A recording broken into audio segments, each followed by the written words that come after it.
Good afternoon. On behalf of the Faculty of Public Administration, we welcome you to today's teleconferencing session, the role of Planning Commission in formulating the 5-year plans as well as the annual plans for the country. I have with me here Jaya Chaturvedi, and we both will be discussing on various aspects pertaining to Planning Commission. That is, we will be covering the role and functions as well as the working of Planning Commission, certain challenges that the Planning Commission faces in formulation as well as in formulation of plans as well as in its working, and we will also suggest certain measures in making or rendering the role of Planning Commission effective. We will be taking the first part of the session. We will be dealing with the role and functions of the Planning Commission, and the second part or the later part will be taken by Dr. Jaya Chaturvedi, and she will be discussing on the working of Planning Commission, the challenges as well as the measures for rendering its role effective. So when we talk about the role and functions of the Planning Commission, the basic function or the basic role or the most significant and the crucial role which Planning Commission has to perform is the formulation of the 5-year plans as well as the annual plans for the country, for the effective and balanced utilization of the country's resources, that is the material resources, the human resources as well as the capital resources. Besides this, it also appraises. The Planning Commission keeps on appraising from time to time the implementation or the progress in the implementation of the 5-year plans. And on the basis of this appraisal, it in fact recommends certain adjustments in the measures as well as in the policies of the government so as to realize the objectives of the plan. First and foremost, we will in fact take up the formulation of the 5-year plans by the Planning Commission, and later on we will be taking up the formulation of the annual plans by the Planning Commission. When talking about the 5-year plans, as how the 5-year plans are formulated by the Planning Commission, the first and the foremost thing that the Planning Commission does is to oversee and coordinate the development programs of the central ministries as well as individual state governments. And once it takes the development programs or the plan proposals pertaining to the development programs from the central ministries as well as the state government, it incorporates them or integrates them into a national plan of the economy covering both the public as well as the private sectors. It has a crucial role in specifying the special schemes for financing for both the central ministries as well as for the state governments, for each state government, and it also in fact clearly indicates the additional resources which the state governments as well as the central ministries have to mobilize of their own, and this is then further integrated into the overall scheme of the flow of funds for the economy. This Planning Commission again performs a very important role vis-a-vis investment planning for the centre. It has an objective method of resource allocation to each ministry, to each central ministry, and reconciles the claims of each ministry to that of the broad national objectives and priorities of the country. And it ensures through the annual plans. The annual plans are the operational plans. So through the annual plans, the Planning Commission ensures that the sum total of outlays that has been given to the centre, or to the central ministries and to each individual state government is consistent with the estimate of total resources that is available to the economy, and this it does in order to ensure an orderly growth in the condition of relative stability without introducing any distortions in the investment as well as in the production patterns. As I said, we are dealing with the formulation of the 5-year plans of the country by the Planning Commission. The first and the foremost thing that the Planning Commission does in formulation of the 5-year plan is that it prepares a paper.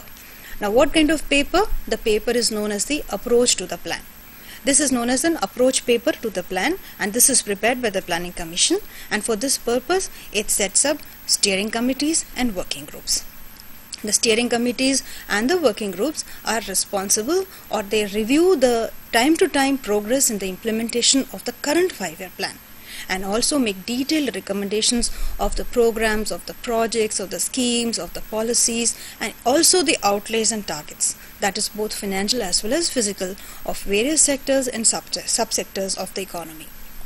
The steering committees and the working groups may include the officials of Planning Commission, of the central ministries, of the state government, of various other financial and economic institutions, as well as experts from respective fields.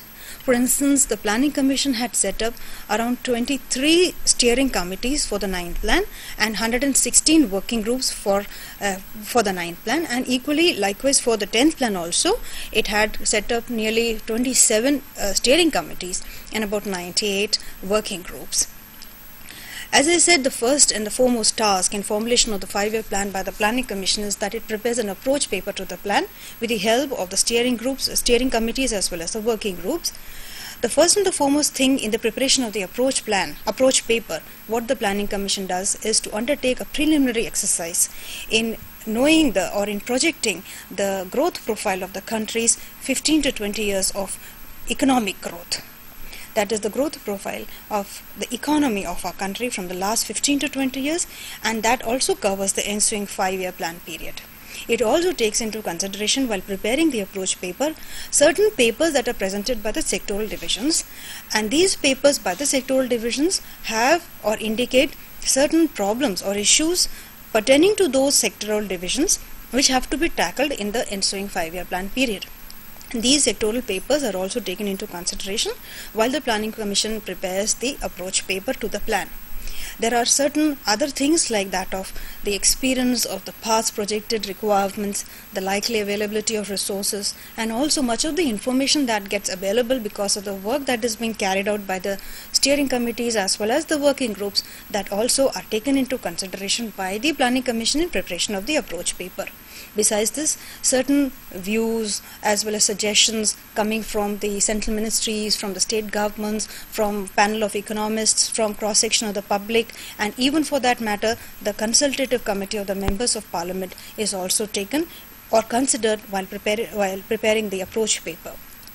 Sometimes also alternate scenarios, because they alternate scenarios in the sense those alternatives that require certain different degrees of effort by the government are also taken into consideration in the or are also presented in the approach paper. So therefore the approach paper consists of 5 to 6 thrust areas of the 5-year plan, that is the objectives, the targets, the strategies, the programs and the policies. That are the thrust areas for the 5-year plan that are enunciated in the approach paper.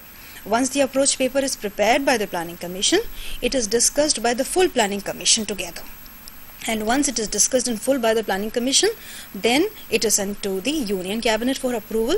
Once the Union Cabinet approves it, it is sent to the National Development Council, where the state chief ministers are also represented.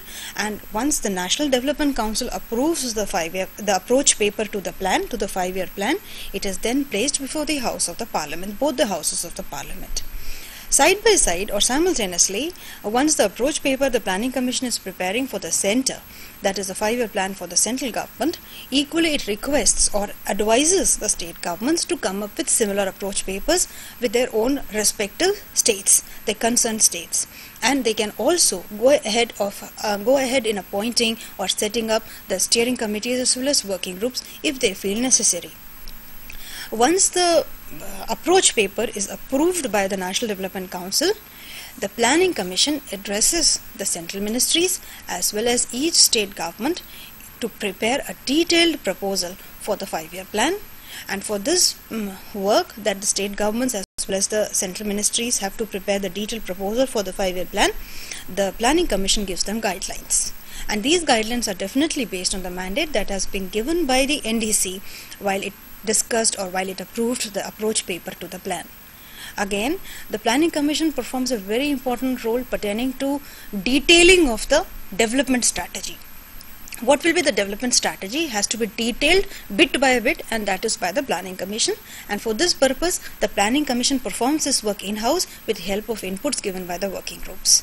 And again, whatever the targets and projections are there has to be there, keeping in mind the mandate of the NDC, that is the National Development Council, when it was approving the approach paper, what kind of recommendations or changes it has in fact given has to be taken into consideration or into consonance.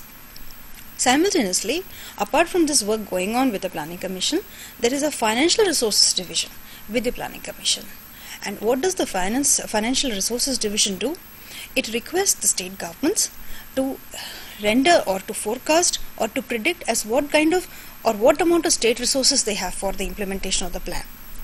and there is a working group on the state plans, which in fact prepares the estimate of resources for that particular state. So once the state predicts or gives or forecasts its own resources for the plan, for the ensuing 5-year plan, the working group on the state plan prepares an estimate of resources of that state for the 5-year plan. Equally for the center, there is a steering committee or a working group on financial resources for the center's 5-year plan, and it consists of the representatives of the Ministry of Finance, of the Planning Commission, as well as of the Reserve Bank of India.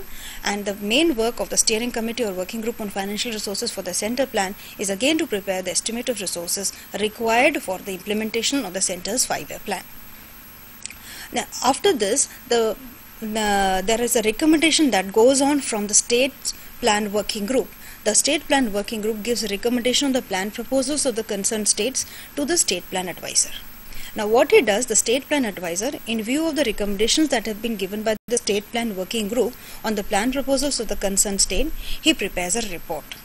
And this report he prepares on the basis of his own knowledge of the development activities of that particular state, as well as the informal discussions he has with the central as well as the state officers.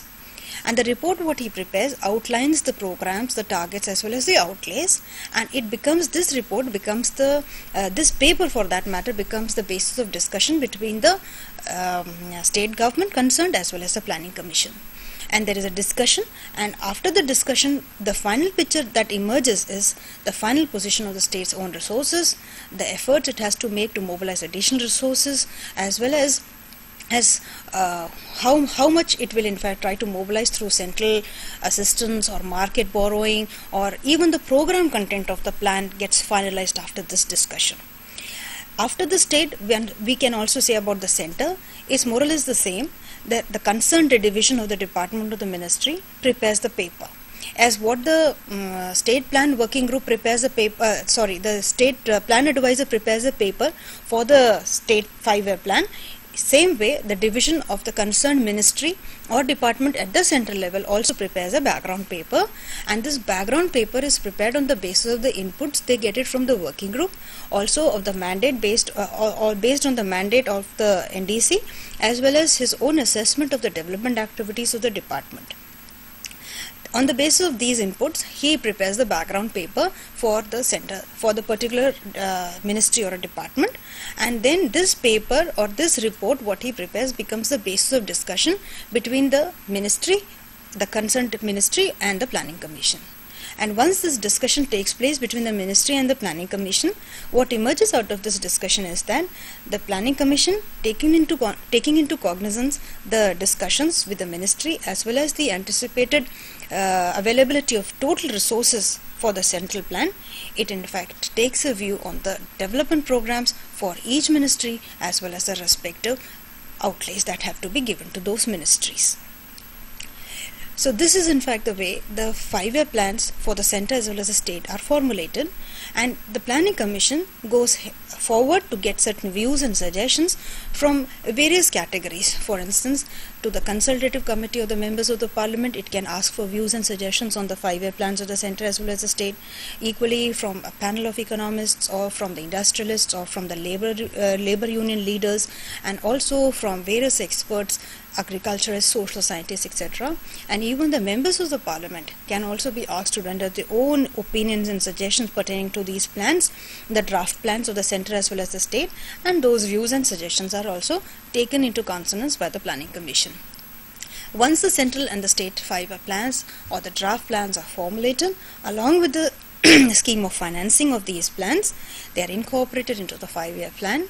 And again, the same process is there like that of the approach paper to the plan. The final draft plan is in fact discussed by the full planning commission, that is all members are there to discuss the draft plan proposals of the center as well as the state 5-year plan, and then it is discussed or sent to the Union Cabinet for discussion and approval. Once that is approved by the Union Cabinet, it is sent to the National Development Council, and again after the approval by the National Development Council, it comes back, it is placed before both houses of the Parliament for the final approval of the 5-year plan. This was what I said about the 5-year plan so far, and there is one more significant component to the formulation of plans apart from the 5-year plan, and that is the annual plan. the Planning Commission is also concerned with the formulation and finalization of the annual plans for the country.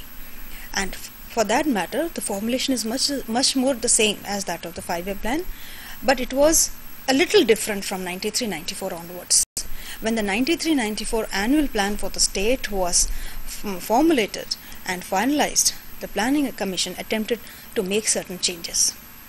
What was the condition before 93 and 94 in the formulation of the annual plan was that whenever any state government was giving its draft plan proposal, that draft plan proposal that was for the annual plan, that was first discussed in the working group, and that working group consisted of the representatives of the state as well as the Planning Commission and central ministries.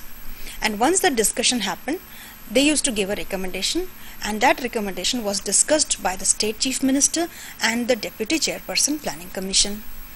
So what used to happen in this process was that the plan size what they discussed was far in excess to the resources that were available to the economy. So in the discussion that followed between the chief minister as well as the Planning Commission deputy chairperson was, they had to make so much of they had to literally struggle and make so much of an effort to match the plan size to the resources that were available to the economy of the state, or for that matter the economy of the country. And after that only they could in fact come out with a plan for the annual plan for the state. But after or from 93-94 annual plan for the state, the Planning Commission brought about a change. Instead of first of all deciding the size of the plan, the Planning Commission called for the resource evaluation. That is, an assessment to be made, an evaluation to be done as to what amount or what quantity of resources the country has, the national economy has, on the basis of which an objective allocation can be done to the concerned or to the respective state government. And after the resource evaluation, it was possible for the Planning Commission to size out the plan. What will be the quantity or size of the plan was to be chalked out after this resource evaluation, and this helped both the state governments as well as the Planning Commission in drawing the annual plans for the concerned state. The sectoral allocations were to follow thereafter, and in the sectoral allocations also, the Planning Commission imposed limitations on earmarking of the funds to around 50% of the sectoral outlay. And this ensured great amount of flexibility in state plans. How the flexibility was there? In the sense that the state government was now able to cater to or consider the local requirements of it. Again, for the center also, this was in fact to be taken when the estimate of resources for the central annual plan or the annual plans for the central ministries was prepared by the Ministry of Finance. So the resources that is required for the annual plans of the various central ministries prepared by the Ministry of Finance will be finalized in consultation with the Planning Commission, or for that matter the Planning Commission will finalize the resources for the annual plans of each central ministry in consultation with the Ministry of Finance, and they both will finalize it. And for this purpose the Planning Commission will undertake, or for that matter the Planning Commission will participate in a series of meetings with the central ministries that is convened by the Ministry of Finance. And in these meetings with the central ministries, what the Planning Commission and the central ministries will do is to consider and to finalize the internal as well as the extra budgetary resources required for the public sector undertakings which come under the purview and jurisdiction of each central ministry. Besides this, the Planning Commission will also hold individual meetings and discussions with central ministries vis-a-vis the draft plan proposals which they have submitted. And this meeting will be held between the member secretary or secretary of the Planning Commission and the secretary of the concerned department or ministry. Once the central plan and once this annual plan for the center as well as the state is in fact decided, then it is in fact again routed to the respective bodies, that is the legislature for the center as well as for the assemblies in the state, and there it is where gets the approval of the respective people's houses, and then they are in fact finalized. So this is how the 5-year plans as well as the annual plans are formulated and finalized by the Planning Commission for the country. So in a nutshell, or if we try to sum up the a vital role, the crucial role performed by the Planning Commission vis-a-vis the 5-year plans and annual plans for the country. We can in fact see it in the slide right now. If you mind showing the slide, please. As we see the role of the Planning Commission, in which we have tried to segregate it into 5 kind of roles, that is the integrative role, the coordinating role, mediating and facilitating role, systems change role, and information dissemination role. If we see the integrative role, that is the Planning Commission evolves a long-term strategic vision and priority for our economy, and for this purpose it indicates to the government to take initiatives to bring certain changes in the policies as well as in the investment patterns so that they can realize the objectives of the plan. The second role is about, if you see the slide again please, the coordinating role. The coordinating role is that the Planning Commission provides a coordinated approach to the plans. Coordinated approach to the plans, especially because it has crucial links with the central ministries as well as with each respective state governments. Earlier, in matters pertaining to the social sector, for instance, there are certain schemes like that of rural housing or rural electrification, rural environment development, or even for that matter the rural power needs, etc., rural education, etc. So all these schemes were managed by multiple agencies, and this resulted in duplication of efforts by all these agencies, led to increased costs as well as decreased efficiency. In order to mitigate all this, the Planning Commission is there, and it provides for this coordinating role, and in this coordinating role it provides a coordinating approach to the Planning Commission where there is no distortion in the way the entire plan is in fact prepared, or for that matter finalized. The third role, as we can see, is the mediating and the facilitating role. How does the Planning Commission perform this role?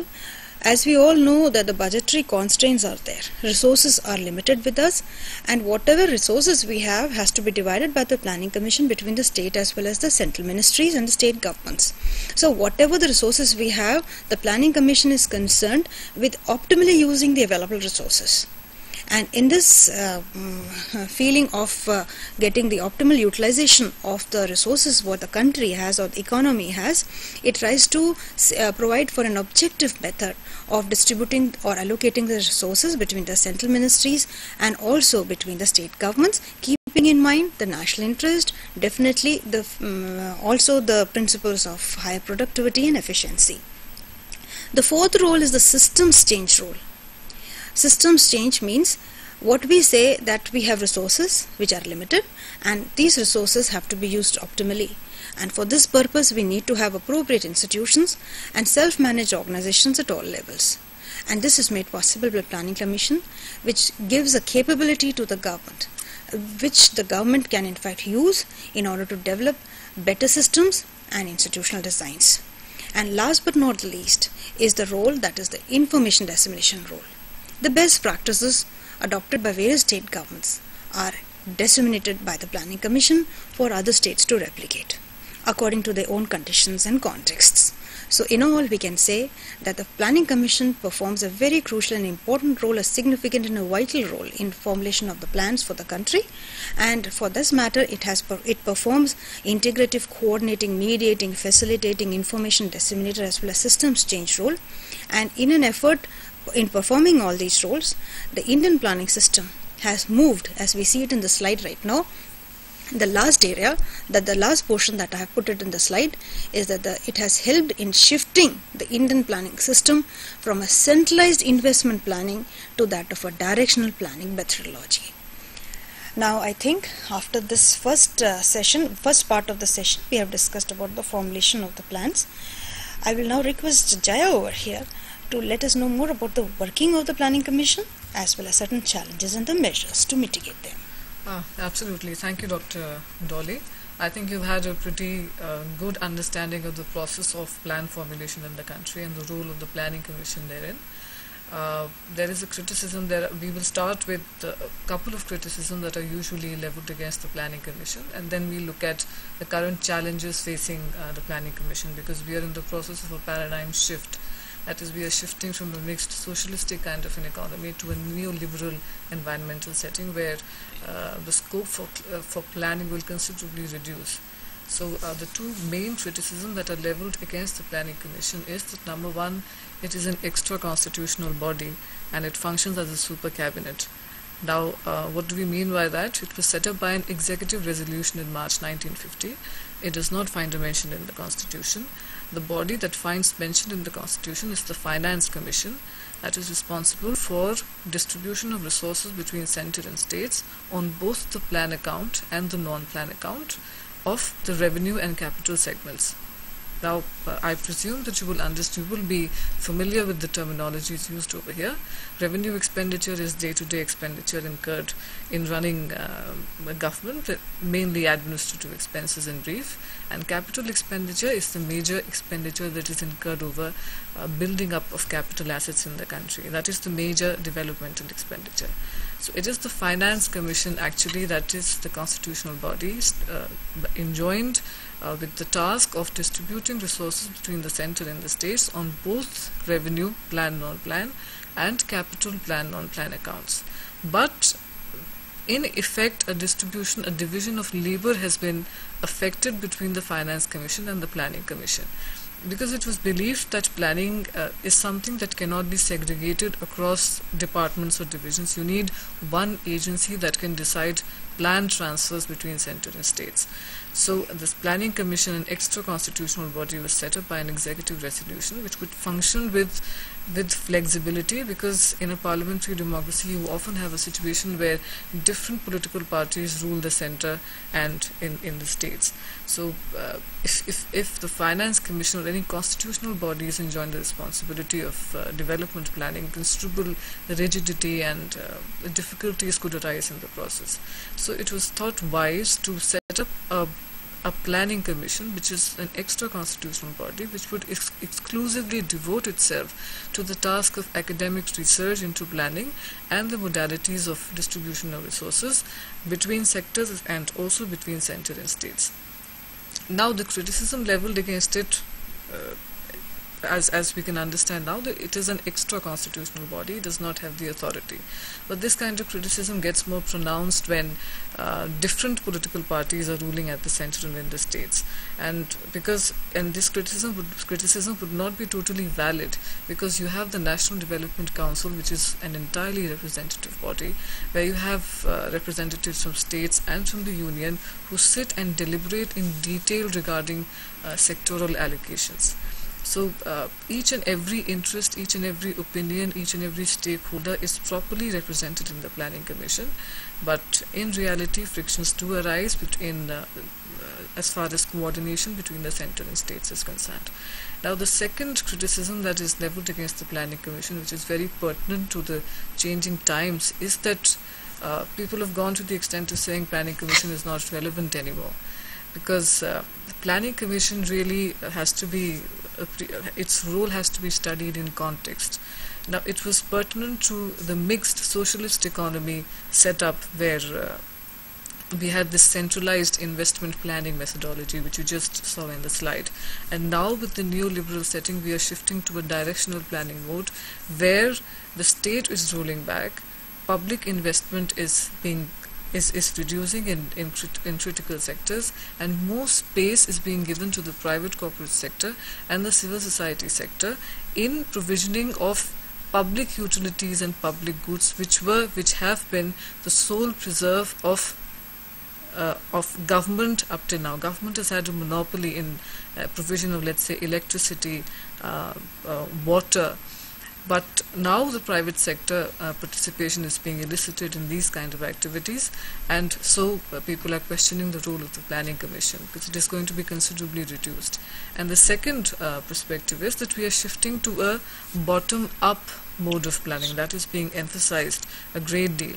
And if Mr. Mani Shankar Iyer has his way, then probably in the coming years we would have a scenario where plan allocations are sort of articulated bottom-up instead of top-down. So if that kind of scenario really emerges over the next, let's say, 5 to 10 years, or maybe 5 to 10 years, that is a fair amount of time to say, then Planning Commission's role seriously would come into question. Because even as of now, the Planning Commission is responsible for plan allocations between center and states, and this has sort of created tensions because the demand for decentralization and people's participation in administration has been rising, which is in keeping with the neoliberal environment of public policy making in the country today. So now we are going to have, there is demand for reducing centrally sponsored schemes, and so for reducing the amount of tied grants which are given to the states.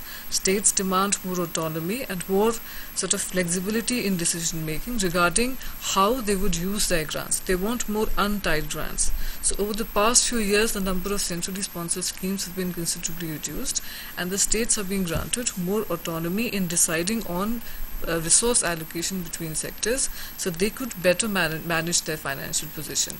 Because pejoratively it has been said, and rightly so, that states have been granted a position that is no better than a position of glorified municipalities. Now that is sort of, we want a sort of an arrangement where we have cooperative federalism.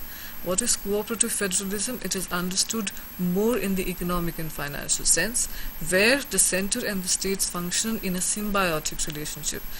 You don't have a hierarchy between center and states. Now, even in commonsensical terms, when you're talking about any institution, you would say, oh, this is the central institution and that is a state institution.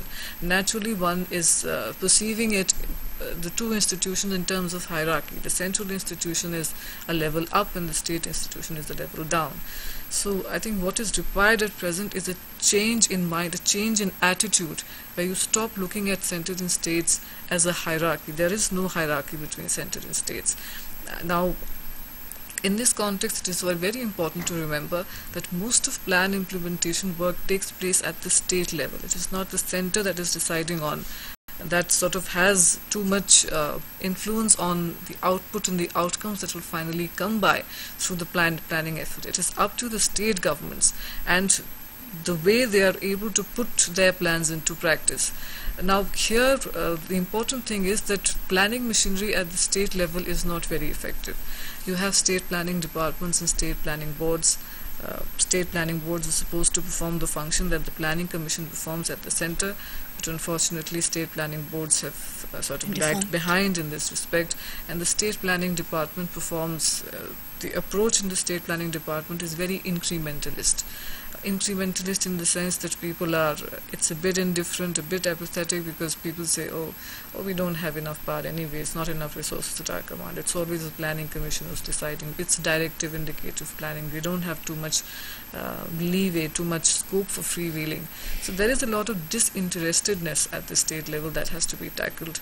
And in the changing scenario, we are looking at decentralized planning, where the district and local levels will be energized considerably, and interested articulation will be important at the local level, where people's concerns and strategies are articulated and they are elevated to the level of administrative norms. So they are put up as policy inputs. So here I think in this very decentralized scenario and the neoliberal scenario that we are saying, it will be interesting to see how Planning Commission adjusts to its new role. Now some of the new challenges coming up is the challenge of inclusive growth. Now the World Bank has criticized India for its growth strategy not being too inclusive, in the sense that regional disparities and inequality of income have actually increased over the years. They haven't come down. Now, on the one hand, you have states like Gujarat and Maharashtra, which are high-performing states. Also, Punjab and Haryana, which are actually at the top of the table, were doing quite well in terms of per capita income. And on the other hand, you have states, Bimaru states, which are states, you have Bihar, you have Uttar Pradesh, you have Orissa, you have West Bengal, you have Rajasthan, which are not performing too well. And then, of course, we come down to the medium-performing states in the south, Andhra Pradesh, Karnataka, and Kerala. Now, the extent of inequality that is present across the country in terms of growth is quite astounding. It has actually grown over the past years, as we said earlier.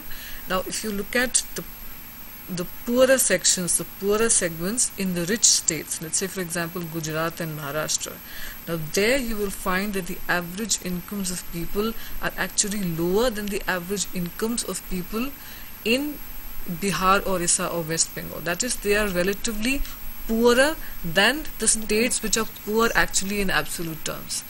Now, the question of regional disparities has been it has persisted over the past 50 years, and questions have been raised over the approach of the Planning Commission, and now I think the planning approach is under review.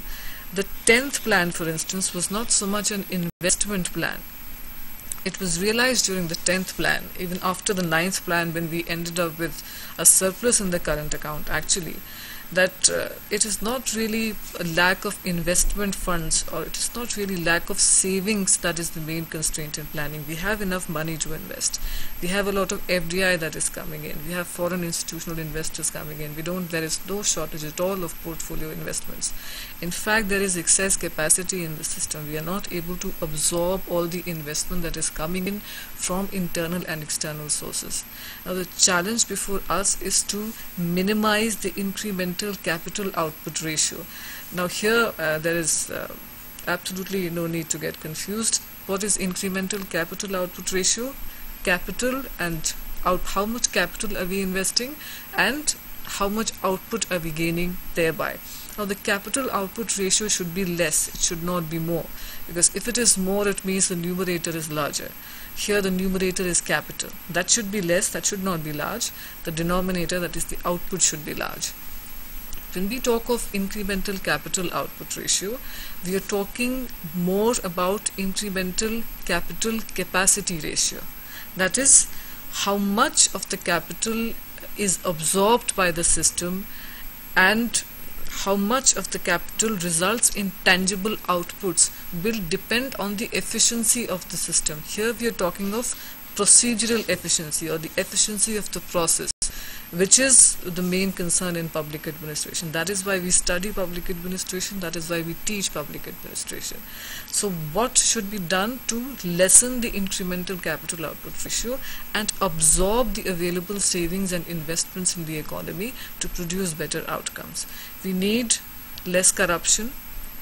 There has to be better rule of law. For that we need quick recourse to courts and speedy justice. We need our police to perform, to work well.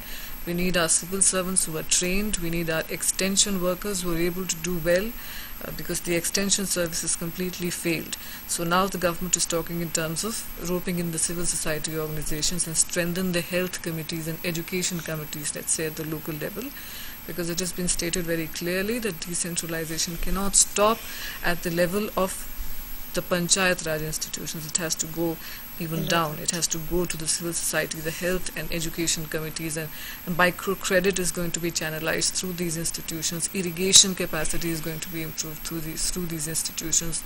They are going to be roped in to disseminate technology and the latest developments in technology in various sectors and be in direct interface with the farmers. So that is the kind of scenario we are looking at. So the 10th plan is not so much an investment plan, it is not so much a resource plan, it is a reform plan. And very pertinently, an Administrative Reforms Commission too has also been set up to look into various facets of administrative reform. Now, the challenge before the Planning Commission today is to chalk out a strategy which will ensure inclusive growth. That is, which will contribute to lessening regional disparities and lessening disparities between high income and low income groups. Now we've had UNICEF report which tells us that we have 54 million malnourished children in India, which is worse than sub-Saharan Africa. We have a World Bank report recently that says poverty in certain segments in certain regions in India, such as Orissa and some other poorer pockets which are inaccessible for various reasons, where the benefits of development haven't percolated or haven't reached for various reasons. Poverty there is comparable to poverty in countries like Burundi and Malawi and Ghana, which is actually a matter of shame. So what we are looking at is a scenario where we have to reduce infant mortality, child mortality, where we have to provide education for all, good health services.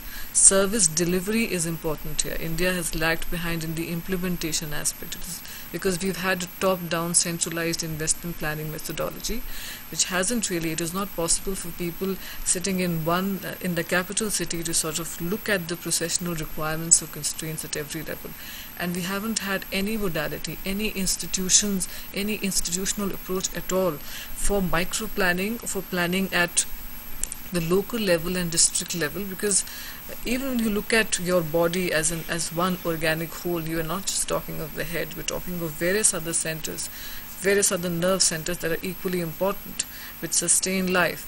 So when you look at India, let's say if you look at it as an organic person, you will say it is healthy upwards and pretty sickly or unhealthy downwards. So what we have to put it in a healthy state, and for that we need to increase investment in education, in health and family welfare.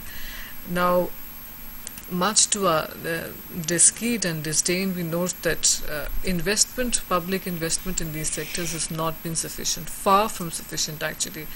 And given the constraints of neoliberal economy now, the government it feels its hands are tied. Public investments are actually going down in rural development, in agriculture, and in human and social development. So that is a paradoxical kind of a situation where requirements are there in front of everybody knows what is to be done, but then we have to chalk out a strategy, think of how to do it within the systemic constraints that are there. Systemic constraints, I mean exogenous pressures, I mean the WTO and the World Bank and the IMF, and the question of farm subsidies, and the question of the interests of developing countries on the one hand and developed countries on the other, and how to reconcile the two. But we should not forget, always keep the paradigm of welfare economics in mind, especially the one offered by Dr. Amartya Sen. In his book Development is Freedom, he has made it very clear that you have to increase the capacity of people to respond to changes. Now, how do you increase the capacity of people? You increase their access, you increase their entitlements, which means if people are educated, if they are less affected by physical illness, they would be more up to the challenges in life, they would be able to access services, they would be able to access centers of power, and that would set up the growth process in the economy, give the momentum to growth process in the economy. In the absence of these prerequisites, neoliberalism and liberalization and disinvestment doesn't really mean much. And here we compare poorly even to China and of course the Southeast Asian economies, which are on a better pedestal as compared to us relatively when it comes to human and social development. So as far as India is concerned, as far as the Planning Commission is concerned, I think the focus area is pretty clear. We have to invest in human and social development and increase capacity in the system to utilize the available resources, both physical, human, also capital. I think that is what sums up the challenges in front of the Planning Commission today. In this session, you've learnt about the process of planning, and you've learnt about the constraints and challenges facing the Planning Commission. Any questions would be welcome. Kindly communicate them to the center, and we will try our best to give replies to the best of your satisfaction. Thank you.